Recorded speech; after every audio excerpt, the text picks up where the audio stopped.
लोकसभा निवडणुकीच्या अनुषंगाने राज्यात एक नवी आघाडी होण्याची शक्यता आहे।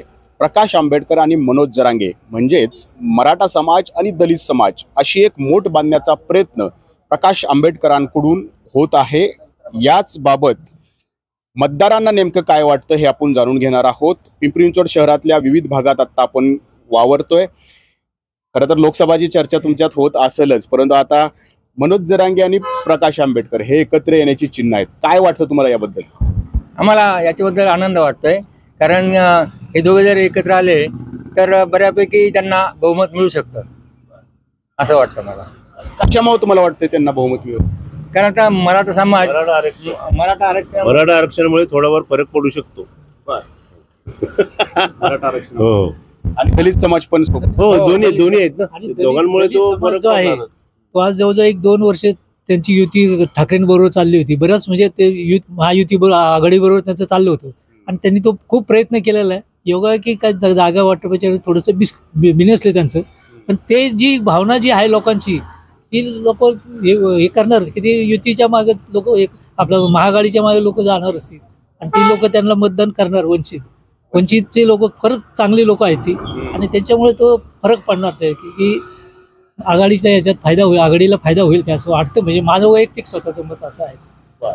परंतु आधीच आपण बघितलंय महायुती आहे, महाविकास आघाडी आहे, त्यात ही एक नवी आघाडी। मनात आता वेगवेगळे प्रश्न येतील, काय म्हणून आता मतदान करणार आहात तुम्ही?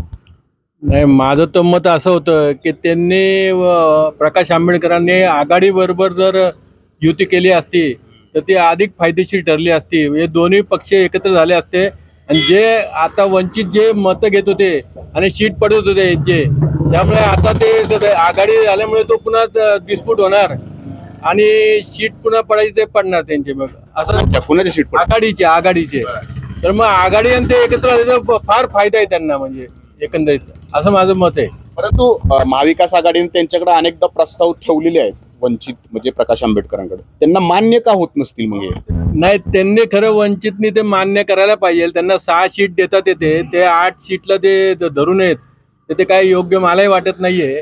त्यांनी 6 सीटवर हे करून आघाडी बरोबर एकत्र युती केली तर तो कायमचा फायदा होणार आहे त्यांचा। महाविकास आघाडी सोबत जायची चर्चा सुरू होती, परंतु आता ते जात नाहीयेत, मनोज जरांगेंसोबत जातात। बरोबर आहे त्यांचं ते व्यक्तिगत महत्व बरोबर होतं, कारण की ज्या वेळेस की प्रकाश आंबेडकरांनी ठाकरे, काँग्रेस आणि यांच्या संगत जाण्याचा प्रस्ताव मांडला त्यावेळेस त्यांना खूप चांगलं सपोर्ट मिळत होतं। पण ज्यावेळेस त्यांना नाही का म्हणजे असं प्रत्येक क्षेत्रातनं प्रत्येक मिटिंगमधनं त्यांना डावललं जातं, त्यावेळेस त्यांनी हा निर्णय त्यांना घेणं भाग पडलं। त्यामुळं वंचित आघाडी आणि जर हे जरांगे पाटील तर एकत्र येत असेल तर हा तिसरा पर्याय मिळू शकतो। त्याच्यामुळं या बाकीच्या महाआघाडीवरती खूप मोठा परिणाम होईल।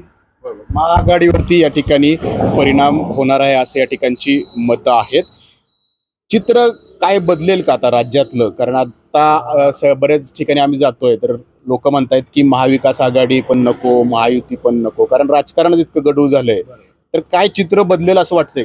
मला तर असं वाटतं की मराठवाड्यामध्ये निश्चित चित्र बदलू शकेल। दोन्ही मराठवाड्यामध्ये आरामशीर बदलू शकते चित्र हे सगळं। बाकी हे फायदेशीर आहे। कुणाच्या पाठीशी जाईल मराठवाड्यातला मतदार? म्हणजे जरांगे पाटील आणि वंचित दोन्ही फुल मेजॉरिटी तिकडे, त्याच्यामध्ये जाऊ शकते। परंतु आतापर्यंत मनोज जरांगे यांना अनेकदा विचारलं गेलं की तुम्ही लोकसभेच्या निवडणुकीला उतरणार का, तर ते नाही म्हणायचे। आता त्यांनी उतरावं असं वाटतंय का तुम्हाला? हा, वाटतंय त्यातून होईल, फायदा होईलच। हो, तुमचं काय मत आहे? त्यांनी निवडणुकीला सामोरं जावं का न जावं? कारण त्यांनी एक आरक्षणाचा मुद्दा घेतला होता, समाज त्यांच्या पाठीशी होता, तर आता मनोज जरांगेंनी निवडणुकीला सामोरं जावं का? आता महत्त्वाचा विषय असा आहे की आज छत्रपती शिवाजी महाराजांच्या जयंतीनिमित्तानं तुम्ही आज इथं लोकांची बाईट्स घेताय आणि खरं रयतेचं राज्य येण्यासाठी वंचित, शोषित आणि ज्यांच्यावर अन्याय झालाय ह्या सगळ्या लोकांचं राज्य येणं खूप गरजेचं आहे, ज्याला रयतेचं राज्य म्हणलं जातं। त्यांच्यासाठी छत्रपतींनी राज्य उभारलं। तर अशा पद्धतीने जर ही कुठंतरी वंचित, शोषित लोक एकत्र आली आणि तिसरा समर्थ पर्याय देणं गरजेचं आहे, कारण सत्तेमध्ये सगळे मिळूनच खात आहेत। आता विरोधक कोण आणि सत्तेतला कोण आहे याचा कुठलाही ठाव ठिकाण अजूनही कोणाला लागलेला नाही। त्याच्यामुळं जर तिसरा समर्थ पर्याय उभा राहत असेल कोणाला तर तो निश्चित यावा आणि त्याच्या माध्यमातून आता काय चोरांच्या हातात दिलं, पोरांच्या हातात द्यायला काय हरकत आहे, हा पर्याय घेऊन त्यांनी पुढे चालावं. बरोबर, आतापर्यंत सगळं चोरांच्याच हातात दिलंय, आता पोरांच्या हातात द्यायला काय हरकत नाही. परंतु मराठा समाज जो आहे तो आता जरांगे पाटलांच्या पाठीशी उभं राहील का लोकसभेच्या अनुषंगाने? कारण आरक्षणासाठी तर ते पाठीशी त्यांच्या उभे राहिलेलेच आहेत. मला नक्की वाटतं की मराठा समाज त्यांच्या पाठीशी नक्की 100% उभा राहील असं नक्की वाटतं मला. आणि त्यामुळे वंचितचा आणि त्यांचा एकत्रपणे चांगला फायदा होऊ शकतो. म्हणजे मराठा समाज आणि दलित समाज अल्पसंख्याक असेल तो सगळा एकत्र येईल. 100% येणार, 100%. ओके, अगदी बरोबर, यात काय वावगं नाहीये. आता तुम्ही म्हणालेत की मराठवाड्यामध्ये त्यांना फायदा होईल, मग फक्त मराठवाड्यापुरतच त्यांनी मर्यादित राहायला हवं की राज्यभर त्यांनी उमेदवार उभे करायला? राज्यभर कुठल्या परिषद राज्यभर त्यांनी प्रयत्न केलाच पाहिजे. सगळीकडचं एकत्र जर आले तर तो मोठा फायदा होणार. आणि आज जवळ 2-3 वर्ष त्यांचं ते चाललंय एकत्र. ते आज मराठासाठी ते लोक, तो माणूस जर झगडतोय तर काहीतरी तो करतोय ना त्या लोकांसाठी. त्यासाठी त्यांच्यासाठी पाठीमागे आपण उभं राहिलेच पाहिजे. ते योग्य आहे, ते करतात ते योग्य आहे. तिसरा पर्याय गरजेचा आहे आत्ताच्या परिस्थितीत? नाही, ऍक्च्युली मला तर वाटतं की जरांगे जे आहे ते समाजकारणासाठी येते. राजकारण आणि समाजकारणामध्ये फार फरक आहे. ऍक्च्युली त्यांनी राजकारण अजून बघितलेलं नाही. तसं हे राजकारणी मोठे मोठे पुढारी इतके भारी येते की ते टिकू देणार नाही समाज का लोकांना. म्हणून त्यांनी जर त्यातला आधी फार अनुभव घ्यायला पाहिजे आणि मग एकत्र युती केली तर बरं. आरक्षण देण्यासंदर्भात जे काही सुरू आहे ते राजकारण ते भोगतायत. हा, ते बघतात ते असं आहे. त्यांना राजकारणाचा अनुभव थोडाफार आलाय का? नाही, तसा अजून राजकारण हे फार वेगळे. ही लोक फार मोरब्बी आहेत राजकारणी. आणि हे म्हणजे काय एकदम साधा माणूस आहे, तो समाजकारण करणारा माणूस आहे. तो आपल्या जीवही धोक्यात घालायला तयार आहे लोकांसाठी. तर ते करतोय, ते चांगले करतात ते. पण ते राजकारणाचे जोडलं तर त्यामध्ये काहीतरी हे होणार. म्हणजे आता जे समाजकारण करतायत जरांगे पाटील, ते जर राजकारणात आले तर ते समाजकारण विसरतील अशी तुम्हाला काही शंका आहे का मनात? नाही, ते होऊ शकतं ना. मग एकदम चेंज झालं राजकारण म्हणजे माणूस मोठा होत जातो. मग तो सगळं मागचं विसरतो. समाजकारण, राजकारण हा वेगळा विषयच वेगळा आहे आणि समाजकारण हा वेगळा विषय आहे. बरोबर. तुम्हाला काय वाटतंय, मनोज जरांगे यांनी राजकारण करावं की समाजकारणच करत राहावं? नाही, राजकारण केलं पाहिजे. राजकारण केल्याशिवाय पुढे येते माणूस. समाजकारण करतो तो पाठीमागे राहतो. आणि मनोज जरांगे जे आता मराठा पाठिंबा आहे ना, त्यानं कमीत कमी कुठल्या तरी एका पार्टीला चांगला सपोर्ट द्यायला पाहिजे. आज आता काय BJP आणि राष्ट्रवादी गट पवार आणि शिवसेना शिंदेसेना यांचे मजबूत आहे. मग ह्याने आता महाविकास आघाडीला पाठिंबा द्यायला माझं मत आहे. तर काहीतरी महाविकास आघाडीचं पुढे येईल. पण आता प्रकाश आंबेडकर त्यांच्याकडे गेलेले आहेत आणि प्रकाश आंबेडकर म्हणतात की ते माझ्यासोबत येतील आणि आम्ही लढू या ठिकाणी. तिसरा पर्याय ते निर्माण करतायत. प्रकाश आंबेडकरची एवढी स्थिती मजबूत नाही आहे. तिकडे जाऊन तो एवढं काय त्याचे काय एवढे सीटा नाही ते एवढं काय होणार नाही. त्यांना महाविकास आघाडीला पाठिंबा दिला तर काहीतरी होऊ शकेल.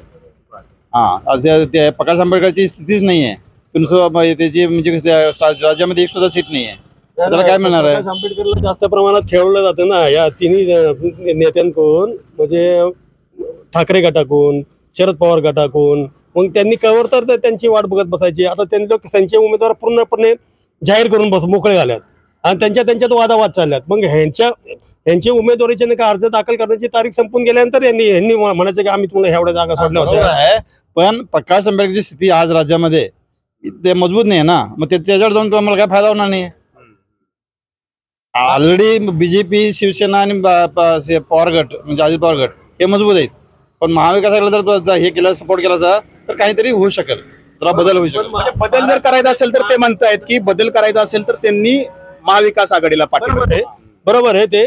पण आता मागच्या पंचवार्षिकला कमीत कमीत 18 सीट हे वंचितमुळे पडलेले आहेत, काँग्रेस राष्ट्रवादीचे. त्यामुळं नाही का प्रकाश आंबेडकरला त्यांना घेऊन चालावंच लागेल, नाहीतर त्यांच्या परत मागची गचापाडा तडजोड करायला पाहिजे कुठेतरी असं. प्रकाश आंबेडकर मराठा आंदोलक हे महाविकास पाठिंबा दिला तर जरासं काहीतरी होऊ शकतं. मग त्याला टक्कर देऊ शकतात हे BJP म्हणजे युतीला. महाविकास आघाडी आहे जे युतीला टक्कर देऊ शकतात. म्हणजे महायुतीला जर टक्कर द्यायची असेल तर प्रकाश आंबेडकरांनी तिसरा पर्याय जनतेसमोर उभा करू नये आणि महाविकास आघाडी सोबत त्यांनी जावं असं या ठिकाणी म्हणतात. परंतु आघाडी समोर जर ते बरोबर गेले तर खरोखर फायदा होणार आहे त्यांचा. हे प्रकाश आंबेडकरांचा होईल. जरांगेने बिचाऱ्याने एवढं काम केलेलं आहे, त्याला कुठेतरी फळ मिळेल आणि त्यांनी एकत्र यावं. बरोबर, समाजकारण करत राहिले तर लोक मागे राहतात, राजकारण करायला गेले तर लोक पुढे येतात, पण समाजाचा विचार राजकारणी करत नाहीत. मग समाजाचं काय होणार? समाजाची परिस्थिती वाईट होईल ना, जर हे असं जर वेगवेगळे राहिले तर नको त्याच्या हातात ती सत्ता परत जाणार, परत तेच दिवस येणार, मग काय उपयोग नाही त्याचा. यासाठी एकत्र येणं हे महत्वाचं आहे. कुठल्याही परिस्थिती एकत्र आलंच पाहिजे तरच ते होणार. आणि ते लोक कोणी एकत्र आता यायला पाहिजे असं वाटतं. आता ही जी महायुती जी आघाडी जी आहे त्या आघाडीमध्ये जर हे वंचित आणि हे दोघं जण एकत्र आले तर खूप मोठे फरक पडेल. केंद्रामध्ये बराच फरक पडेल त्याचा. केंद्रात त्याचा फरक खूप मोठा फरक पडेल. हे 3 जर आघाड्या आल्या, शरद पवार, आणखीन ही वंचित आघाडी, जरांगे, हे सगळे जर एकत्र आले तर काय तुमचं काय म्हणणं आहे? हे जर सगळे एकत्र आले तर आपकी बार बीजेपी बाहर ऐसा होईल. खरं ते सांगतो, म्हणजे हे सगळे जर एकत्र आले तर आपकी बार बीजेपी बाहर. म्हणजे प्रकाश आंबेडकर, मनोज जरांगे यांनी कुणासोबत यावं?